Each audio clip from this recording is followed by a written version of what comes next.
Bienvenue, cher explorateur et chère exploratrice de la psyché ou en passe de le devenir.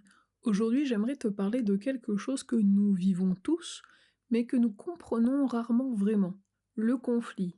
Un mot simple, mais une expérience souvent intense. Un regard, une parole, un silence même parfois, et quelque chose se tend. Quelque chose réagit en nous et parfois très vite, parfois même trop vite. Et si je te disais que la plupart du temps, le conflit ne parle pas vraiment de l'autre? Quand un conflit surgit, on pense généralement savoir pourquoi. On se dit « il m'a mal parlé, elle ne m'écoutait pas, nous ne sommes pas d'accord ». Et tout ça est vrai, mais ce n'est pas toute la vérité, parce que ce que tu vois, ce que tu entends et ce que tu crois comprendre, ce n'est que la surface. Le conflit visible est souvent une forme de façade, presque une mise en scène, comme si quelque chose de plus profond utilisait la situation pour apparaître. Il y a quelque chose d'assez troublant à observer, c'est que certaines réactions ne sont pas proportionnelles à la situation. Je suis sûre que tu as déjà vu ça. Par exemple, quelqu'un te coupe la parole, c'est très désagréable, oui, mais parfois la réaction est beaucoup plus forte que ça. Tu te renfermes, tu te fermes, ou tu t'énerves, et tu sens que quelque chose est atteint. Et là, si tu prends juste un instant, tu peux te poser une question très simple. Est-ce que c'est vraiment uniquement cette situation qui me fait réagir? Ou bien est-ce que ça vient toucher quelque chose de plus ancien, de plus profond? Peut-être une sensation de ne pas être entendu, de ne pas avoir de place, de ne pas être reconnu. Et à ce moment-là, l'autre n'est plus seulement l'autre, il devient un miroir.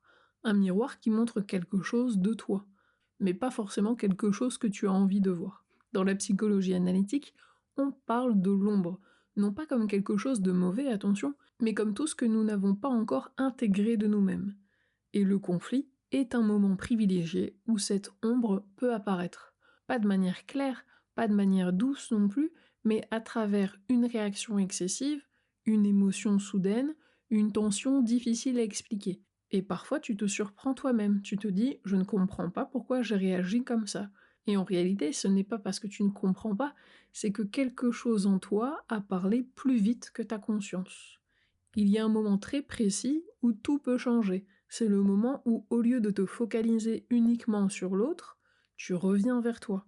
Pas pour te juger, pas pour te remettre en question de manière trop brutale, mais simplement pour observer.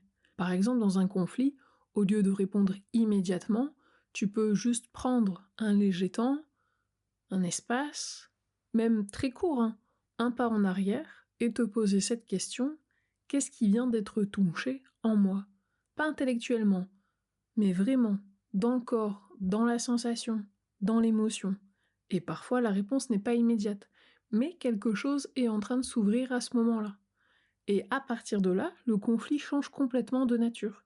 Il n'est plus simplement une opposition, il devient une porte vers une compréhension plus profonde de toi-même, parce que derrière chaque conflit, il y a toujours une information. Pas toujours agréable, mais toujours précieuse. Et plus tu développes cette capacité à observer, plus tu récupères quelque chose. Tu n'es plus uniquement en réaction, tu deviens en relation avec toi, avec l'autre, et avec ce qui se joue derrière, en arrière-plan.